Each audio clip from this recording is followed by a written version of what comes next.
बाबा तोरे अमृत बानी। अली गली बुहागेगा गुरु तोरे सत्य कहानी। धारो धार बुहागेगा बाबा तोरे अमृत बानी। अली गली बुहागेगा गुरु तोरे सत्य कहानी। तोर महिमा बाबा मोर छत्तीसगढ़ मुहागे। तोर महिमा बाबा मोर छत्तीसगढ़ मुहागे। अली गली मुहागेगा गुरु तोरे सत्य कहानी। अली गली मुहागेगा गुरु तोरे अमृत बानी। धारो धार बुहागेगा बाबा तोरे अमृत बानी।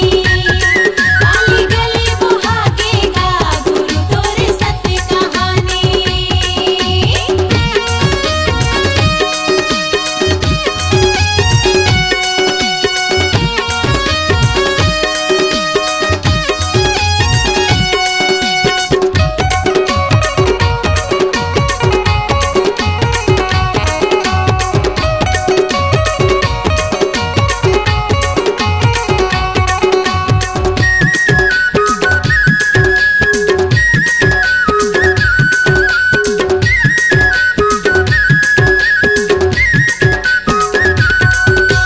दाई ददा की आँखी के तारा सदके जो जलाए।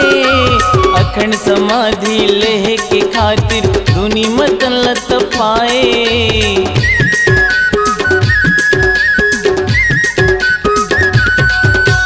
दाई ददा की आँखी के तारा सदके जो जलाए। अखंड समाधि लेह के खातिर धुनी मत लत पाए। का सकती तोर धुनी म बाबा बाघ भालू हर डराए। बघवा भालू ला संगी बनाए सबोला संग में खिलाए। अली गली मुहागेगा बाबा तोरे अमृत बानी। अली गली मुहागेगा गुरु तोरे सत्य कहानी। धारो धार बुहागेगा बाबा तोरे अमृत बानी। अली गली बुहागेगा गुरु तोरे सत्य कहानी।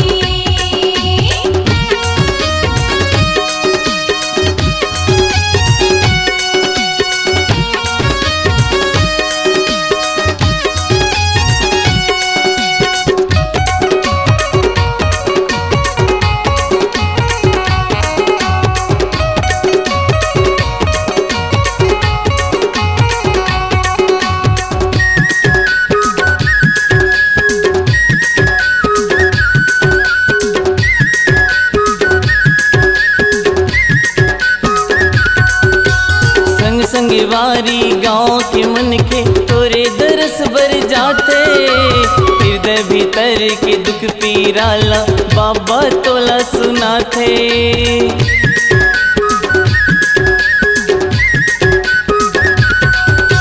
संग संग वारी गाँव के मन के तोरे दरस बर जाते।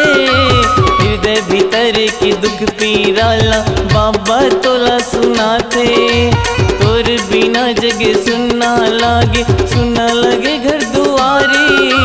तोरे दरस बरे आस लगाए दुनिया के नर नारी।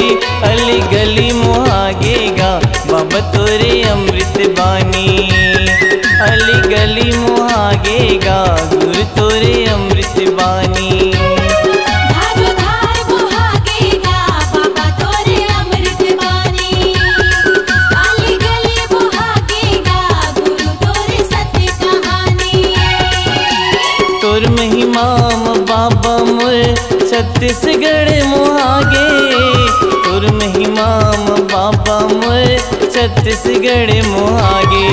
अली गली मुहागेगा गुरु तोरे सत्य कहानी।